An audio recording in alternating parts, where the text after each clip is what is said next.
Assalamu alaikum, brothers and sisters. I hope you're doing well, inshallah. So as you can see, I've got my gym top on, the one that looks like a NASA astronaut suit. So that's why. The reason is because I'm going to be talking about 3i Atlas. So a few days ago, I made a very negative video about 3i Atlas, basically a rant at the lack of effective science communication that's going on, especially coming from the top, and that paving the way for a lot of science miscommunication being done by nefarious parties of the public, where they're using deepfakes of prominent scientists and misleading the public and scaremongering, basically profiting off scaremongering and leading to people thinking it's going to come and directly hit the earth. And yeah, I thought, because I was quite angry in that video, I was angry at the lack of effective science communication, and yeah, basically talking a little bit about 3i Atlas there as well. I thought it'd be good to follow it up with a positive video, because there's been some really great updates since that video, and I thought, you know, you should always try and balance some negativity with positivity when positivity occurs. So I'm going to run through some great updates, and yeah, I'll let you guys know what my thoughts are around them. And the first update is Jared Isaacman has been nominated by Donald Trump to become the next head of NASA. And this is a positive development. Jared Isaacman has a plan, a strategy, and it's always better to go with a strategy and a plan over someone who's clueless. As the acting head of NASA, the NASA administrator, Sean Duffy, was up until now. Sean Duffy was more interested in letting celebrities know the latest astronomy updates than active scientists who are doing research internationally. He was rather occupied with letting prominent celebrities know what's happening than giving actual scientist data. He was acting head of transportation secretary as well as NASA administrator, who no one is qualified for that position of being head of both departments. So it's great, rather than giving this clueless guy any more time, they moving it to someone who has space exploration background, being an astronaut previously in Jared Isaacman. Jared Isaacman also has a lot of experience in the space sector, and he has a strategy. It's always important to go with someone with a strategy and a plan, no matter how much you disagree with that strategy and plan. It's always better to have one than to have someone who's clueless. And a bit about Jared Isaacman's strategy and plan. So he really has that motivation there to push humanity to be a space exploration species, and really trying to push humanity to become that space exploring civilization. Recently, NASA has been tending towards non-human methods of exploration, like sending probes and rovers, which I'm completely for, and that's a brilliant thing, because you're not limited when sending out these technological devices to explore the universe, because they don't come with those human constraints, so you can achieve much more with them in terms of the length you can reach in space. But in terms of human exploration, like astronauts, sending astronauts somewhere, NASA was tending more towards a more moon exclusive destination point. So just sending, it was looking like the coming decades were just going to be a rehash of the Apollo missions, which is a great thing as well. I think it's good to get back onto the moon and prove those people, naysayers who don't believe in humanity ever having gone to the moon, wrong. And as well as, like, there's some really interesting stuff on the moon. You can access some really interesting geological records. But yeah, I think it's a great thing that Jared Isaacman, he is pushing for more than just moon exploration by humans. He's pushing for a human mission to Mars, and that is becoming more and more realistic now by the day, as he's been nominated by Donald Trump. So it's looking like we're on that trajectory, and I think that's going to be a great thing for humanity, because I touched on the Apollo missions there a bit earlier, but with the Apollo missions, it really brought a lot of countries together. It brought that unified feeling around the world. I know it was in the midst of the Cold War and the space race, and there was that tension there with the USSR, but like, even kind of drew some admiration from the Soviet Union in the fact that they weren't criticizing the mission as it being fake and this, that, the other. I thought it was a great thing. And not just the human aspect of like bringing people together and inspiring a new generation of scientists and engineers, it also, what it also did was it created great technological breakthroughs that we're profiting off and benefiting off in the modern world. And I think having that long-term mission, long-term strategy, long-term plan towards a human exploration mission of Mars will bring a second coming of that, like a renaissance of technological breakthroughs and inspiration. And that's something that the world really needs right now. And I think it's great having that strategy that Jared Isaacman is going to be pursuing. Of course, naturally, you don't agree with anyone 100%, and Jared Isaacman has some have some points of contention with him, especially his close ties to Elon Musk.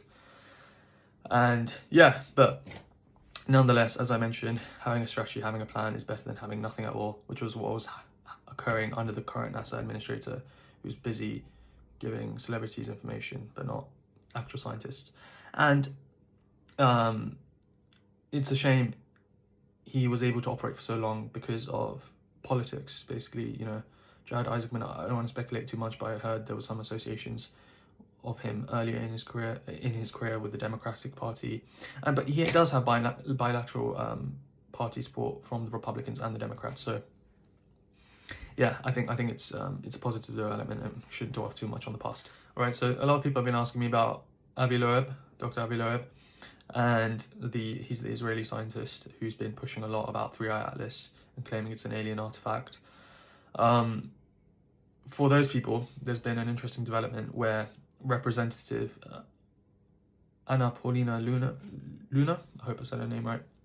So she's a congresswoman, a Republican, and she reached out to NASA on Avi Loeb's behalf to ask about 3I Atlas and what's the latest on 3I Atlas. And she has just recently been informed that the images will be released as soon as the government shutdown is over. So for those of you who are unaware, the reason that NASA is saying that the images that they've captured have not been released is because there is a government shutdown. It's the longest, I think it might be the longest running government shutdown now in US history, over 30 days now. And basically they've not been getting their salaries, this, that, the other. I don't want to go too much into it, but yeah, that's the reason that NASA are saying they haven't released the images yet. As I said, it could have been much better communicated by the acting NASA administrator, Sean Duffy. But yeah, that's the reason that they're saying the images haven't been released. But the representative, Anna Paulina Luna, she has been given confirmation that once the shutdown is over, the images will be released. And on top of that, she has also confirmed that she's been told by NASA that 3I Atlas does have an abnormal tail, in line with what Avi Loeb was saying. So yeah, I think that's very interesting stuff. And yeah, it's something that I'm definitely looking forward to, the images coming out from NASA. And of course, the images I'm referring to here are the ones taken from the orbiters around Mars, because 3I Atlas was behind the sun, so we couldn't really observe it from Earth-based telescopes due to that reason. And it's important to also remember that the United States of America wasn't the only country that has orbiters around Mars. So we've already got images from ESA, the European Space Agency, and I really love the ESA, being European myself. And as well, on top of that, the fact that the ESA, they are very transparent, and that's something that they really value, and that's something that I really appreciate as well, the fact that they're really transparent with their research. And that's an effective way of science communication that other countries can really model, you know, being transparent with the public, uploading images early, even if they haven't been rendered so well, or the science behind them isn't, it's not coming out with research papers on research papers. At least they're getting the images out there and inspiring the public. And yeah, if I'm able to, I'll pop up the image that the ESA was able to capture of 3I Atlas when they had their orbiter around Mars. And yeah, what's interesting is it wasn't like completely following a completely different deviation. They were able to capture it. Yeah, so I think that's brilliant.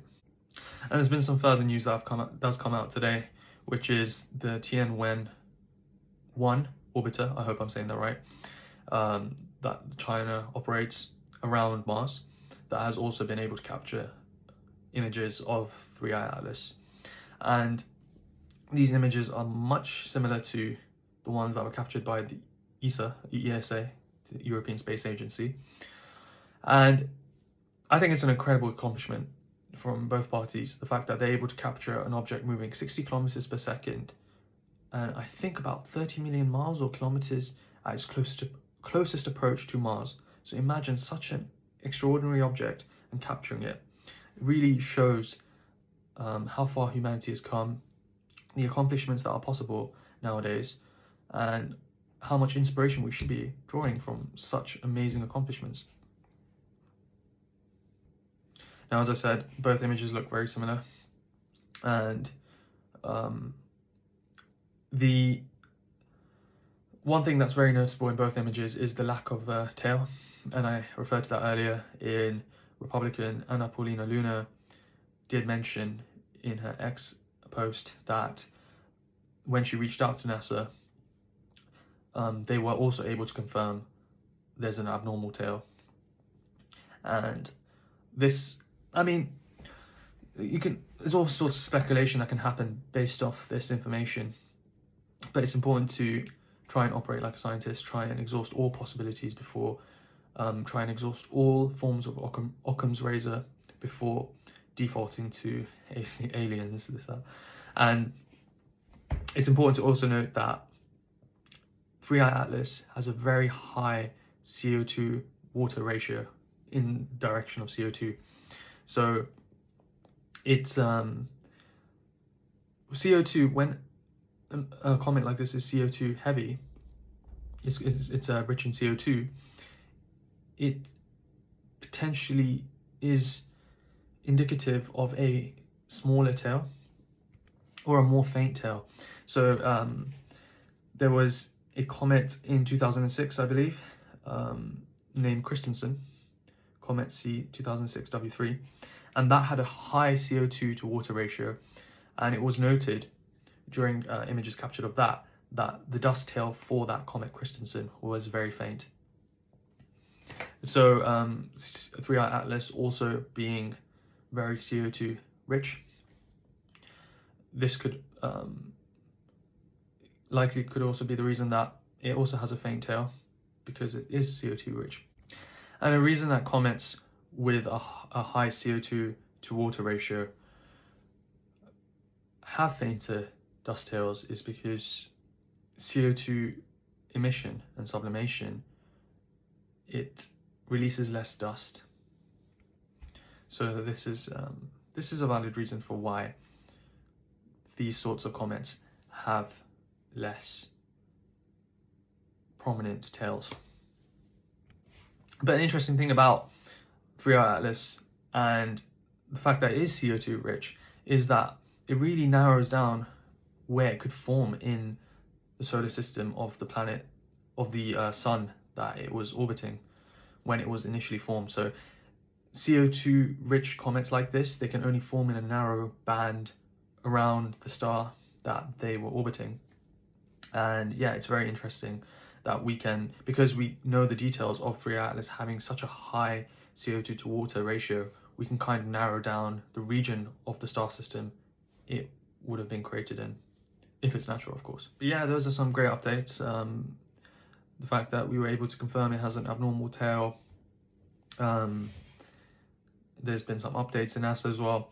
I haven't touched too much on there's been some updates also recently about around perihelion.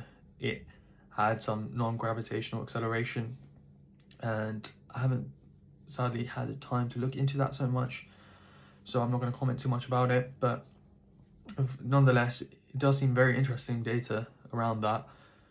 I'm not sure if, I think from what I've seen, it still falls within that natural range possible in CO2 rich comets. So it's not displaying that crazy amount of non-gravitational acceleration that Oumuamua was displaying. I'm not saying Oumuamua was an alien object, but I'm saying like it's from what I've seen initially, but I'll definitely look into it a bit more. And yeah, if it's very interesting, I'll let you guys know. But yeah, those are some great things about 3 Atlas. The fact that the data's coming out now, science communication is occurring at a much better rate than it was earlier. And look at the excitement that it's causing the general public. This is all what science is about, you know, getting this information out there, letting the general public know, and yeah, just sharing the information. I think it's a great thing. Now, I know a lot of you are probably feeling a bit down after my analysis of 3 Atlas and its lack of a tail, and a lot of you are really interested in aliens and alien artifacts and believe that 3 Atlas is an alien artifact. And I thought, you know, because I don't have that position, I thought it'd be interesting to kind of not try and be positive about this as well. And there's been some really interesting stuff that I've come across recently on a completely different thing for those of you who are interested in aliens, and that is a book by Dr. James Likowski, which is called New Insights, and it's something I've ordered, should be arriving soon, and it's about the US government's UAP program. I guess when the time period that the book is referring to, it would have been UFO programs, because UAP stands for Unidentified Aerial Phenomenon, and UFO stands for Unidentified Flying Object, and it refers to the same thing. It's just the terminology has been rebranded due to a lot of the negative connotations around UFO. So it's the same thing. And yeah, the US government did have a UFO program. It was called AAWSAP, AAWSAP, so the Advanced Aerospace Threat Identification Program. And this was a program which Dr. James Likowski works for, and was the largest UFO investigation program ever conducted by the United States government, and it was based in Las Vegas. And yeah, a lot of it was actually, when he was working there, he was inspired a lot by some incidents around Skinwalker Ranch, and I'm not too familiar with Skinwalker Ranch, so I'm going to do a bit of a deep dive into this personally, and I might make some videos on it as well, if I think it's worthy of making videos around. And yeah, Skinwalker Ranch is a ranch which has been associated with a lot of UAPs and UFOs. And it's interesting because where I live as well is also a UAP UFO hotspot.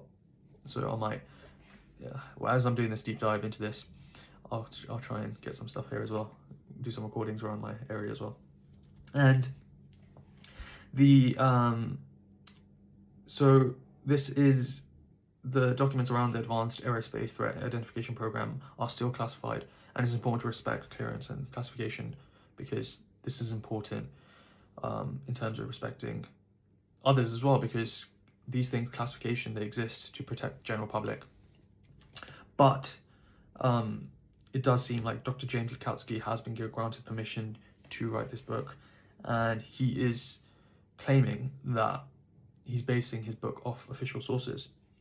And it's not an official declaration of extraterrestrial intelligence, but if what he's saying is true, I thought it'd be worth investigating from my science background and with a team of people with a science background. So I thought I'd do that for you guys, just as an interesting project, and to try and get us all involved. And yeah, he's claiming that this program was about replicating propulsion systems in these UAPs, UFOs that they were coming across, and as well as investigating foreign adversaries and their propulsion systems. So it was a joint program, I believe, investigating foreign adversaries and their propulsion systems, as well as investigating these UAP, UFO propulsion systems. And he's quite adamant that there is extraterrestrial intelligence that was behind the UAP, UFO propulsion systems. So I think it would be a great thing to investigate for you guys. I'm gonna, once I've got the book, and I'll look into it. And yeah, I'm gonna use the thing that really caught my eye. I'm not like one of these crazy people like that are just obsessed with UFOs and UAPs. And I'm not saying everyone who is into UFOs and UAPs are crazy. Like, a lot of people I know and love have said that they have had these experiences, and I'm not dismissing it at all. Of course, with the recent Pentagon releases of footage, there does seem to be some backing for this. the most prominent footage that has been shown, I do have my suspicions that is a balloon, but nonetheless, I think this is an interesting thing to explore. And the thing that caught my eye in particular for this book was it's claiming to have UAP materials analysis, and that's something that I feel like I really want to look into. And I can give an informed opinion based on my experience on whether this stuff is if this stuff is like the stuff that's being stated is plausible. And I'm finding it really hard to like see if this guy, if Dr. James Likowski, if he is associated with the program, I don't know why he'd be lying. So I want to really look into the science behind it with a team of friends where we're going to investigate it. Still need to get those guys on board, but like I'll be doing it at least. And with my background, I should be able to give a bit of an informed opinion on what's stated in that book and what my thoughts are on the UAP jet propulsion aspect. Not jet propulsion, it would be something other than jet propulsion. It would be a different propulsion system if it was UAPs. So yeah, I'll get back to you guys on this book, New Insights, and the science analysis of it, and let you know if what he's saying is truthful or not, and if it is looking like there's going to be a disclosure event soon. But yeah, I thought I'd end on that because, of course, I don't believe 3i Atlas is a artificial artifact or alien object. So I thought, you know, it'd be good to investigate this one. And I also have my doubts about this, by the way. I know it's coming from, I'm just naturally a skeptic because of my science background. You always approach things with some skepticism in science. And I think that is a weakness of science, especially like being a practicing Muslim. The way science approaches a lot of there's an interbalance there, right? But yeah, anyways, I'll catch you all in the next video, and I'll look to release one on New Insights once I've had a thorough, in-depth read of it. Talking about books, I've just recently purchased this book. If anyone builds it, everyone dies. In the case against super intelligent AI. And I've been reading a lot of books about AI recently, but I thought this one might be one that you guys are interested in. So I might do a deep dive of this as well, as this is a bit more fun than the other AI books I've been reading. But I think I'll put that on pause for now. I'll do, once I get New Insights, I'll focus on that one, go through it in depth on the science analysis that they've claiming that is in that book, and let you guys know my thoughts. And I'm super excited for this. I've still got that knowledge in there. I'm not in the science field right now, but I've got enough there, hopefully, inshallah, that I can give you guys an informed opinion. So I'm going to stop rambling and let you guys go. Assalamu alaikum.